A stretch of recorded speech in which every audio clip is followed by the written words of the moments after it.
जय हिंद। तो इस वीडियो में हम लोग बालक शब्द देखेंगे, ठीक। यानी अगर आप लोग सोचते होइएगा कि बालक शब्द में क्या है, तो देखिए बालक शब्द में जो है बहुत ऐसी चीजें हैं जो आप इसके बारे में आप जो है नहीं जानते हैं। यानी बालक शब्द में बहुत ऐसी चीजें हैं, बहुत ऐसी बातें हैं जो आप इसे नहीं जानते हैं, ठीक। और बालक शब्द से संबंधित आपके एग्जाम में किस प्रकार से प्रश्न पूछे जाते हैं, उसके बाद बालक शब्द से संबंधित किस प्रकार से संस्कृत अनुवाद बनाया जाता है। यानी बालक शब्द से संबंधित अनुवाद भी बनाया जाता है, संस्कृत अनुवाद भी बनाया जाता है, तो किस प्रकार बनाया जाता है। उसके बाद आपके बिहार बोर्ड में इससे संबंधित किस प्रकार से प्रश्न पूछे जाते हैं, ये सारी बातें हम लोग एक एक करके देखेंगे। तो देखिए सबसे पहले बालक शब्द क्या है, बालक, बालक क्या है, पुल्लिंग है, और बालिका क्या हो जाएगा, स्त्रीलिंग हो जाएगा।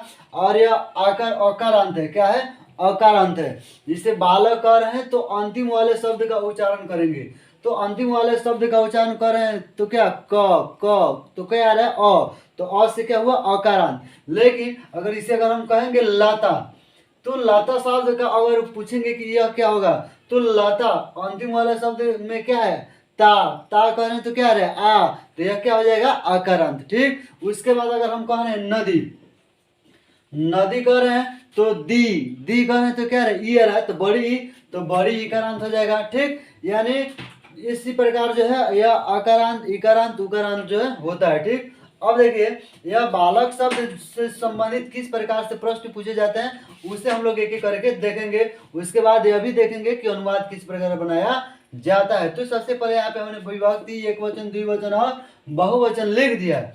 एक वचन, द्विवचन, बहुवचन के बारे में आप लोग अच्छी तरह से जानते होंगे कि एक वचन का अर्थ क्या होता है, द्विवचन का अर्थ क्या होता है, बहुवचन का अर्थ क्या होता है। एक वचन का अर्थ क्या होता है, संख्या होता है। यानी किसी भी वस्तु या प्राणी का अगर एक संख्या होता है तो एक वचन कहते हैं। द्वि का अर्थ दो होता है, वचन का अर्थ संख्या, यानी अगर दो वस्तु या दो प्राणी का बोध होगा तो द्विवचन होगा।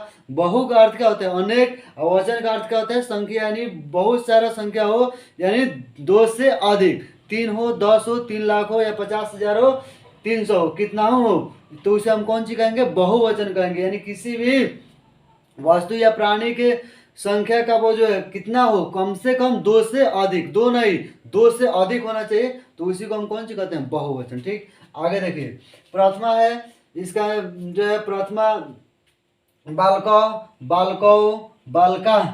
द्वितीय है बालकम, बालको, बालकान। तृतीय है बालकेन, बालकाभ्याम, बालकई। चतुर्थी है बालकाय, बालकाभ्याम, बालकेभ्य। उसके बाद पंचमी है बालकात, बालकाभ्याम, बालकेभ्य। उसके बाद षष्ठी है बालकस्य, बालकयो, बालकानाम। सप्तमी में है बालके, बालकयो, बालकेशु। उसके बाद संबोधन में है हे बालक, हे बालको, हे बालका। तो यह तो इससे आप लोग अच्छी तरह से जानते हैं, ऐसा कोई बात नहीं कि हमारे बताने से आप लोग जाने, ऐसा कोई बात नहीं, इसे आप लोग पहले से ही जानते हैं। लेकिन आपके एग्जाम में अब इससे संबंधित किस प्रकार से क्वेश्चन पूछे जाते हैं उसे ना हम लोग को देखना है।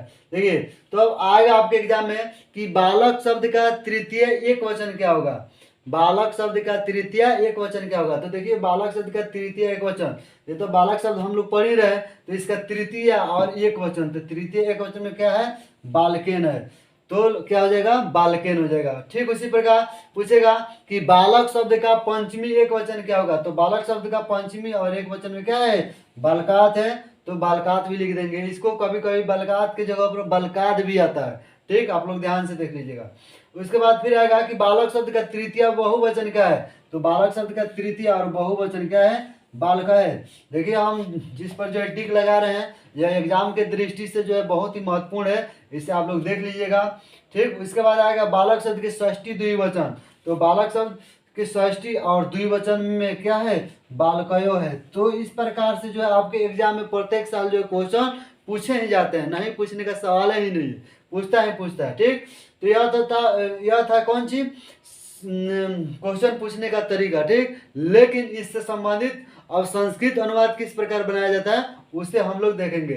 संस्कृत अनुवाद बनाने के लिए आपको सबसे पहले लिंग, वचन, पुरुष और लकार पढ़ना होगा।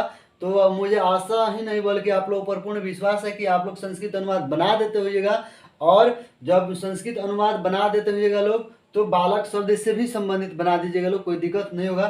ध्यान से देखिए, जैसे है कि यह घर सोहन के लिए है, सोहन के लिए है। अब देखिए यह घर सोहन के लिए है, तो यह घर है, तो घर हमारा कौन चीज है, घर नपुंसक है, तो इसके लिए यह का क्या हो जाएगा, ईदम हो जाएगा।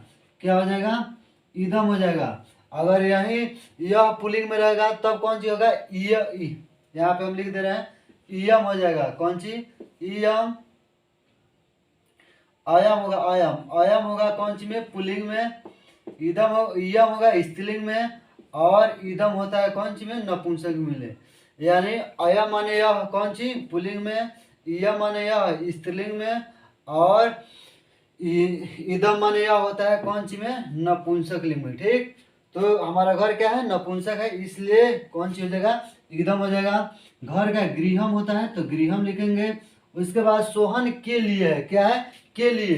तो अब के लिए कौन कारक है, देखिए संस्कृत अनुवाद यानी किसी भी शब्द रूप पर बनाने के लिए, संस्कृत अनुवाद किसी भी शब्द रूप पर बनाने के लिए सबसे हमारा मेन जो जरूरी चीज है वह क्या है, कारक है। क्या है, कारक है। यानी कारक जब तक याद नहीं रहेगा कि कारक विभक्ति की, कारक चिन्ह की, कौन सा कारक चिन्ह किस किस विभक्ति में लगता है, तो यह बनाना जो है संभव नहीं है। अब यहाँ पे हमारा आ रहा है के लिए, तो के लिए जो है कौन सा कारक है, के लिए कौन सा कारक है, संप्रदान कारक है। और कौन विभक्ति संप्रदान कारक में, चतुर्थी विभक्ति, यानी 4 नंबर पे आता है। तो संप्रदान कारक 4 नंबर पे आता है। तो अब हमारा सोहन जो क्या है, पुल्लिंग है, बालक पर चलेगा। यानी इसमें न कर है तो आ रहा है अकारांत, तो अकारांत है तो हम लोग पढ़ ही रहे हैं। तो अब देखिए सोहन जब पुल्लिंग हुआ और हमको चतुर्थी विभक्ति लगाना है, तो इसमें क्या है, चतुर्थी विभक्ति में बालकाय। क्या है, बालकाय। तो बालक को हम लोग केवल एक्स्ट्रा छाटेंगे, बालक शब्द पढ़ रहे हैं तो इसको एक्स्ट्रा छाटेंगे तो क्या बच रहा है, आय बच रहा है। क्या बच रहा है, आय। तो सोहन का क्या हो जाएगा, सोहनाय। क्या हो जाएगा, सोहनाय। यानी सोहनाय माने सोहन के लिए, अस्थि माने क्या होता है, तो लिख देंगे अस्थि। यानी इदम गृहम सोहनाय अस्थि, यानी यह घर सोहन के लिए है। ठीक, उसके बाद मोहन का पुत्र, मोहन का पुत्र सोहन है, सोहन है। और देखिए मोहन का पुत्र सोहन है। अब मोहन का, फिर का आ रहा है, तो का कौन कारक है, का के की कौन कारक है, संबंध कारक। संबंध कारक कई नंबर में आता है, 6 नंबर में, यानी षष्ठी। तो षष्ठी में अब कौन सी है, बालकस्य। तो बालक हटाएंगे तो एक्स्ट्रा क्या है, स्य लगा हुआ है, यानी अस्य। तो मोहन का क्या हो जाएगा, मोहनस्य। मोहन का है तो क्या हो जाएगा, मोहनस्य। तो मोहनस्य माने मोहन का पुत्र, तो पुत्र का कौन सी, वत्ता लिख देंगे, बहुत सारे इसका संस्कृत होता है। और सोहन है तो क्या हो जाएगा, सोहना। यानी पुल्लिंग में कहीं भी नाम हम लोग लिखते हैं तो उसमें अंत में कौन सी, विसर्ग लगाते हैं।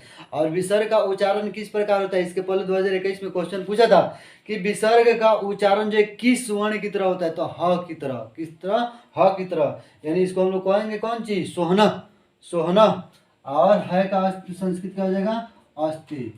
यानी क्या हो जाएगा, मोहनस्य वस्तु सोहना अस्ति, यानी मोहन का पुत्र जो है कौन है, सोहन है। तो इस प्रकार संस्कृत अनुवाद जो है बनाया जाता है।